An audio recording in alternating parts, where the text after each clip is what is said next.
Now, you made your debut in 2002. What can you tell me about your first few matches? And you were trained, I believe, by Harley Race, Tony DeVito was Tony actually DeVito. kind of a misperception. Harley Race was someone that I did train with later in years.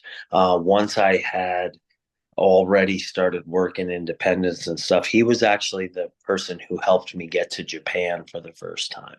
Okay. So it was kind of Tony, without a doubt, was the guy that taught me how to do this industry. Um, Harley helped me catch what was probably the biggest break in my career at that time, and obviously was gracious enough to pass on. Um, he forgot more about pro wrestling than most people will ever know. So you couldn't be around Harley and not. You had to really be a box of rocks if you didn't pick something up. What can you tell me about any pieces of advice that you picked up from Tony or Harley that still stick with you today, especially when you're coaching students? Um, I think for me at this point, um, Harley was very big on um, being present, and it was a different time in wrestling then, so it wasn't.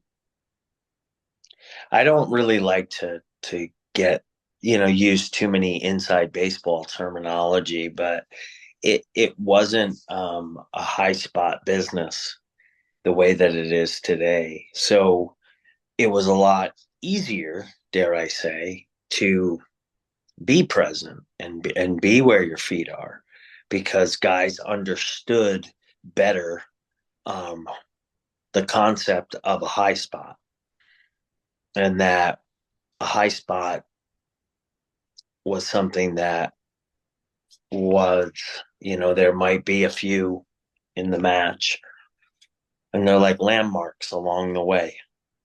And in between that, you go out and you work, kid.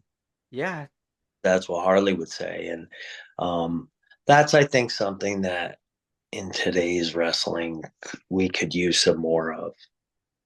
all about the variety, trying to get your spots in, trying to figure out what moves you're going to do, and find a way to tell a story that's going to appeal to the audience.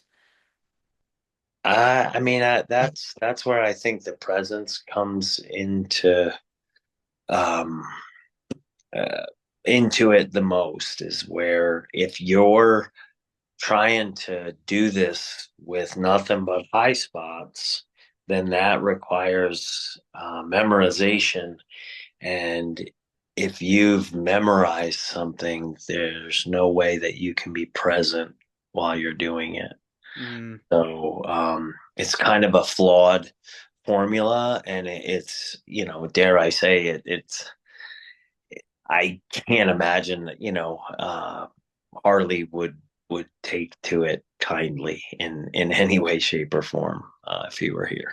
yeah, the business has changed so much over the Yeah. last 20, 25 years. I mean, you're seeing guys now doing a lot of really cool stuff in the ring. But I think the important thing is you want to give a backstory, a reason to why these people are in such conflict so that you get them to care about what's going on. Well, it's not even my words. I've heard it said numerous times that, like, you're not, pro wrestling, nobody's going to reinvent the wheel, and it's the truth. Pro wrestling has stood the test of time based on certain things, and the business now is quite a bit different, but it has to be different, because if it doesn't, anything that doesn't evolve, which by definition means it becomes something slightly different, um, it will cease to exist. So wrestling is just like anything else. Today's wrestling, I understand, me as a performer, like, it's not my locker room anymore. It's somebody else's locker room. And those are the people that are going to take the business into the next however long. So like I have to find a way to, I have had to find a way to exist in that atmosphere. And like I said, so I welcome it. That does kind of bring me to some of the coaching stuff and whatever, where I feel like some of the things that have been lost in the shuffle, they do have value, and because I was there doing those things, and they're somewhat second nature to me, that like I have some value in passing that on, and I feel like it's almost disrespectful if I didn't, to the people that helped me, the Fit Finleys of the world and the William Regals and Shawn Michaels and Triple H, Terry Taylor. Like a lot of what I pass on now is nothing more than their stuff. Yeah. It's all about, cycling the new stuff and teaching the next generation. And that's always the important thing.